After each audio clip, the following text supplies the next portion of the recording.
शेतकरी बंधूंनो, गव्हाचं पीक हे वंबी अवस्थेमध्ये आलं आहे. पण या ठिकाणी जर एक चूक केली तर वंबीतील जे दाणे आहे तर हे 20 ते 25% दाणे जे तर पोचट राहतात आणि उत्पादन कमी मिळतं.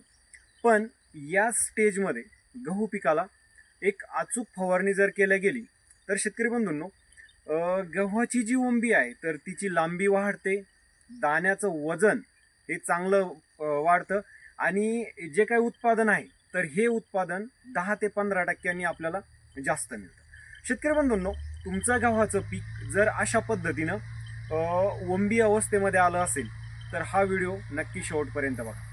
कारण या व्हिडिओमध्ये मी तुम्हाला गहू पिकाला वंबी निघण्याच्या अवस्थेमध्ये कोणती फवारणी केल्या गेली पाहिजे यासाठी एक बेस्ट कॉम्बिनेशन सांगणार आहे.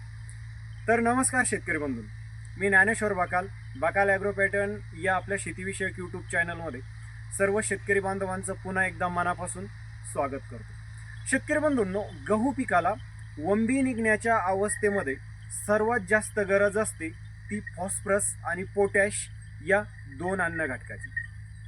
मग यावेळेस शेतकरी बंधूंनो, आपण कोणती फवारणी या ठिकाणी केल्या गेली पाहिजे किंवा कोणत्या विद्राव्य खताचा आपल्याला फवारणीमध्ये वापर करायचा आहे तर ते या ठिकाणी आपण जाणून घेणार आहोत. शेतकरी बंधूंनो, या अवस्थेमध्ये आपल्याला एक विद्राव्य खत फवारणीमध्ये घ्यायचं आहे. याच्यामध्ये तुम्ही 05234 या विद्राव्य खताचा तिथं वापर करायचा आहे.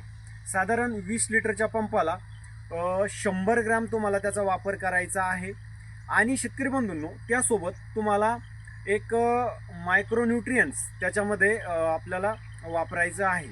त्याच्यामध्ये मायक्रोमिक्स जे टोटल नावाचं जे टाटा रॅलीचं प्रोडक्ट आहे तर या मायक्रोमिक्स टोटलचा तुम्हाला वापर करायचा आहे साधारण 20 ग्रॅम प्रति 20 लिटरच्या पंपासाठी.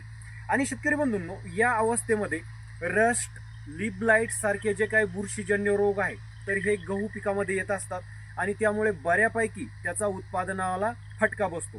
तर या रोगाचं आपल्याला चांगल्या प्रकारे त्या ठिकाणी नियंत्रण करायचं आहे. त्यासाठी एक चांगलं बुरशीनाशक आपल्याला याच फवारणीमध्ये वापरायचं आहे. तर बुरशीनाशकामध्ये शेतकरी बंधूंनो, प्रोपिकोनॅझोल 25% EC हा घटक असलेलं जे टिल्ट नावाचं बुरशीनाशक आहे तर या बुरशीनाशकाचा तुम्हाला वापर करायचा आहे साधारण 20 लिटरच्या पंपासाठी तिथं 10 मिली. तर ही फवारणी शेतकरी बंधूंनो, तुम्हाला गव्हाचं पीक हे वंबी अवस्थेमध्ये, ज्याला आपण पोटरा अवस्था म्हणतो, कुठं मोठं वंबी जी तर ती कांडीतून वरती निघायला सुरुवात होते तर त्यावेळेस तुम्हाला ही फवारणी तिथे करायची आहे. 05234चा वापर करायचा आहे 100 ग्रॅम प्रति 20 लिटरच्या पंपासाठी. मायक्रोमिक्स टोटल वापरायचं आहे तुम्हाला 20 ग्रॅम प्रति 20 लिटरच्या पंपासाठी. आणि टिल्ट या बुरशीनाशकाचा वापर करायचा आहे साधारण 10 मिली प्रति 20 लिटरच्या पंपासाठी. शेतकरी बंधूंनो, या फवारणीमुळे तुमच्या गहू पिकाची जी वंबी आहे तर या वंबीची लांबी वाढणार आहे, तिच्यातील दाण्याचं जे पोषण आहे तर ते चांगलं होणार आहे, एकंदरीतच दाण्याचं वजन वाढणार आहे आणि त्यामुळे तुमच्या गव्हाच्या उत्पादनामध्ये साधारण 10 ते 15% तिथं वाढ होणार आहे. शेतकरी बंधूंनो, हा व्हिडिओ तुम्हाला कसा वाटला कमेंट करून नक्की सांगा. माहिती आवडली तर व्हिडिओला लाईक करा आणि जास्तीत जास्त शेतकरी बांधवांना हा व्हिडिओ शेअर करा. अशीच माहिती घेऊन आपण पुढच्या व्हिडिओमध्ये भेटूया. तोपर्यंत नमस्कार.